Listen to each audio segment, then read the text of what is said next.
پیارے دوستو السلام علیکم ورحمۃ وبرکاتہ۔ حضرت آدم علیہ السلام کی پیدائش کا پس منظر انسانیت کے آغاز کی کہانی ہے، جو اسلامی تعلیمات کے مطابق خدا کی تخلیق، حکمت اور انسانیت کی ابتدائی تاریخ کو بیان کرتا ہے۔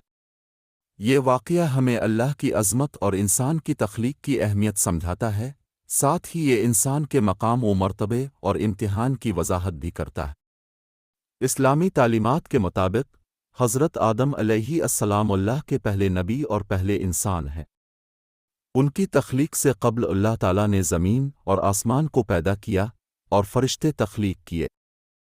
جب اللہ نے حضرت آدم کو پیدا کرنے کا ارادہ کیا تو اللہ نے فرمایا کہ وہ زمین پر اپنا نائب بنانے جا رہا ہے، جو اس کی مخلوق کے درمیان عدل اور حکمت کے ساتھ فیصلے کرے گا۔ فرشتوں نے تعجب سے پوچھا کہ کیا وہ ایسی مخلوق کو پیدا کرے گا جو زمین پر فساد اور خون ریزی کرے گی؟ اس پر اللہ نے فرمایا کہ میں وہ جانتا ہوں جو تم نہیں جانتے۔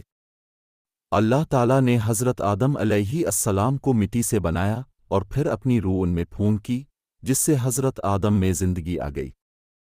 قرآن پاک میں اللہ نے فرمایا ہے کہ اللہ نے حضرت آدم کو بہترین انداز میں بنایا اور انہیں علم عطا کیا، جس میں مختلف چیزوں کے نام اور ان کی صفات شامل تھے۔ یہ علم حضرت آدم کو انسانیت کی رہنمائی کے لیے دیا گیا تاکہ وہ دنیا میں اللہ کے خلیفہ کی حیثیت سے ذمہ داریاں نبھا سکیں۔ حضرت آدم کی پیدائش کے بعد اللہ نے فرشتوں کو حکم دیا کہ وہ انہیں سجدہ کریں، اور سب فرشتے اللہ کے حکم کی تعمیل کرتے ہوئے سجدہ ریز ہو گئے، سوائے ابلیس کے، جو جنوں میں سے تھا۔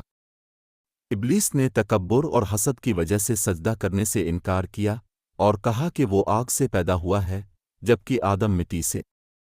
اس انکار پر اللہ تعالیٰ نے ابلیس کو جنت سے نکال دیا اور اسے ہمیشہ کے لیے ملعون قرار دیا۔ ابلیس نے اللہ سے مہلت طلب کی اور قسم کھائی کہ وہ قیامت تک حضرت آدم اور ان کی اولاد کو گمراہ کرنے کی کوشش کرتا رہے گا۔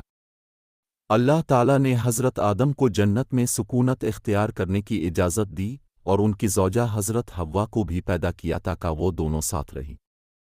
جنت میں حضرت آدم اور حضرت حوا کو ہر چیز سے لطف اندوز ہونے کی اجازت تھی، لیکن انہیں ایک درخت کے پھل کھانے سے منع کیا گیا تھا۔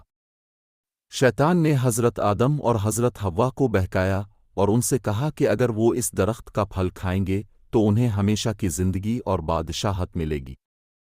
حضرت آدم اور حضرت حوا نے شیطان کے وسوسے میں یا کر درخت کا پھل کھا لیا، جس کے فوراً بعد ان کے جسموں کے لباس غائب ہو گئے اور وہ اپنی شرمگاہوں کو ڈھانپنے لگے۔ اللہ تعالیٰ نے ان کی غلطی پر انہیں جنت سے نکال کر زمین پر بھیج دیا، لیکن ان کی توبہ قبول کی۔ حضرت آدم اور حضرت حوا نے زمین پر زندگی کا آغاز کیا اور ان کی اولاد نسل در نسل بڑھتی گئی، جو آج کی انسانیت کی بنیاد بنی۔